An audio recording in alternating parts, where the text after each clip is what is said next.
وہاں پڑیں گے جہاں رسالت کے قدم پڑ گئے، اور اگر فاطمہ کے قدم پڑ گئے ہیں تو کسی اور کی قدم نہ پڑے، وہاں امامت کے قدم پڑے۔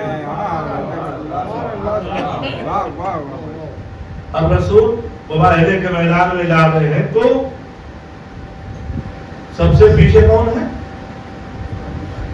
سب سے پیچھے مولا کائنات۔ لیکن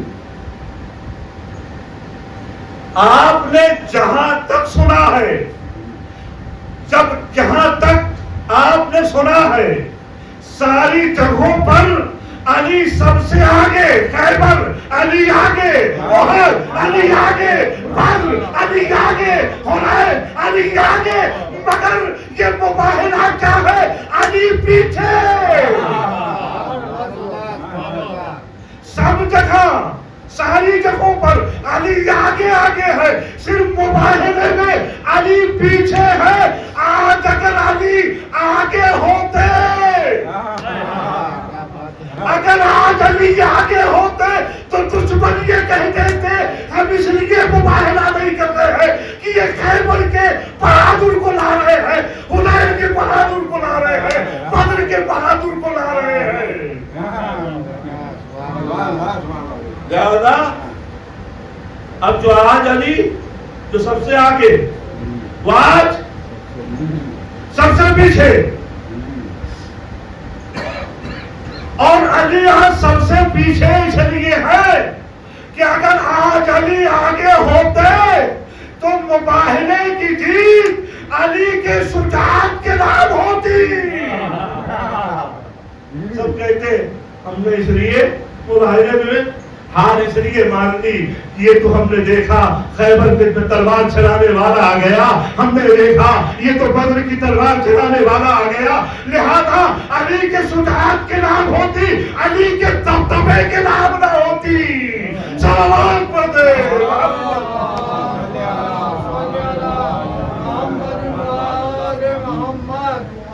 علی ان صفات اور شجاعت کے سورما کا نام ہے جس نے اپنے کردار کے طور پر مباہلے کی جنگ جیتی، اور پھر علی ایسے ہی شجاع کو کربلا کے لیے فراہم کر رہے تھے کہ جو کربلا میں حسین کے کام آئے، جب حسین نرغے آدھا میں ہو گئے، تب جب ننھے ننھے بچے بھوک اور پیاس سے تڑپ رہے ہوں گے۔ عزیزو، کربلا کی مظلومیت اور اس میں بھی غازی عباس کی مظلومیت، کربلا کی مصیبت میں غازی سے کوئی پوچھے، کبھی نجف کا رخ کرتے تھے، آواز دیتے تھے بابا کیا اسی دن کے لیے بالا ہے بابا، کبھی مدینے کا رخ کرتے تھے، آواز دیتے تھے نانا رسول اللہ، میرا بھائی حسین، میرا آقا حسین پیاسا ہے، ننھے ننھے بچے پیاسے ہیں۔ یہ کیفیت رہی ہوگی اس میدان کربلا میں کہ اتنے میں حسین کی اور حسین کی مظلومیت کا اندازہ آپ اس سے لگا سکتے ہیں کہ جب ایک مرتبہ بات مولا کی خدمت میں آئے آتا، اجازت دے دیجئے، ایک مرتبہ حسین نے مظلومیت کا اظہار جملوں سے کیا، اے ابا ارے تم تو میرے لشکر کے علم بردار ہو، اگر تم چلے جاؤ گے تو میرا کیا ہوگا؟ ایک مرتبہ غازی نے ایک جملہ کہا، اے آقا وہ لشکر کہاں ہے جس کا میں علم بردار ہوں؟ علی اکبر مارے گئے اور محمد مارے جا چکے، قاسم شہید ہو چکے۔ ایک مرتبہ حسین نے باو غازی کو اجازت دی، ٹوٹا ہوا نیزہ مشکیزہ لے کر کے فرات کے کنارے پہنچے۔ وہاں سنو گے عزیزو، عباس کی مظلومیت کیا ہے، مصیبت عباس کیا ہے، کیسی مصیبت ہے غازی کی کہ ایک مرتبہ مصیبت میں یہ مصیبت بہت سخت تھی کہ جب غازی فرات سے واپس آ رہا تھا تیروں کو کھا کر کے ایک مرتبہ گھوڑے سے زمین پر گرا، جب وہ پر گرتا تھا ہاتھ سلامت رہتے تھے، مگر ہائے غازی آواز دی، اے میرے آقا میرا سلام، حسین میدان کربلا میں آئے، اب جملہ سنو میرے رونے والوں، اے حسین مظلوم کا ماتم کرنے والوں، حسین قبر کو پکڑے ہوئے میدان کربلا میں آواز دیتے جا رہے تھے، آلان کثرت ہری، یہ فریاد کر رہے تھے کہ ایک مرتبہ عباس کے سرانے آ کے بیٹھ گئے۔ اب جملہ سنو گے دوستو، رونے کے لیے کافی ہے عزیزو، اللہ آپ کو کسی غم میں نہ رلائے سوائے غم آل محمد کے۔ پہلی مرتبہ حسین غازی کے سرانے بیٹھ گیا، غوث محمد مظلوم کا بیٹھنا تھا کہ ایک مرتبہ کیا دیکھا، آنکھوں میں تیر ہے، ہاتھ کٹ چکے ہیں، تو ایک مرتبہ مولا حسین نے عباس کے سر کو اپنے زانوں پہ رکھا، جیسے ہی غازی نے آنکھ کھولی کیا دیکھا، میرا سر غازی، میرا سر حسین کے زانوں پر ہے۔ ایک مرتبہ سر کو ہٹا لیتے ہیں، جملہ سنو میرے دوستو، رونے کے لیے، ہاں رونے کے لیے جملہ کافی ہے۔ ایک مرتبہ عباس نے پھر اپنے سر کو حسین کے زانوں سے ہٹا لیا، بار بار حسین زانوں پر سر رکھتے تھے، عباس ہٹاتے جاتے تھے کہ ایک مرتبہ حسین نے کہے غازی اپنے سر کو میرے زانوں پہ رہنے دو، مگر ہاں غازی نے پلٹ کے کہا آقا آقا آقا، میں نے دیکھا ہے جب دادا رسول اللہ دنیا سے گئے تھے تو بابا کا زانو تھا، دادا کا سر تھا، میں نے دیکھا ہے جب بھیا حسن دنیا سے گئے تھے آپ کا زانو تھا، بھیا حسن کا سر تھا۔ ارے جب اس دنیا سے جائیں گے تو کس کا زانو ہوگا، نچین سے آواز آئی، اے ابا گھبراؤ نہیں، ایک دنیا نہیں ہوگی، اپنے سر کے بعد پھرائے ہوئے اس زمین کربلا پر اپنے لال کے سر کو زانو پہ رکھ گئی اور کرے گی والسيال كل الدين طلبوا أيام القلبين طلبوا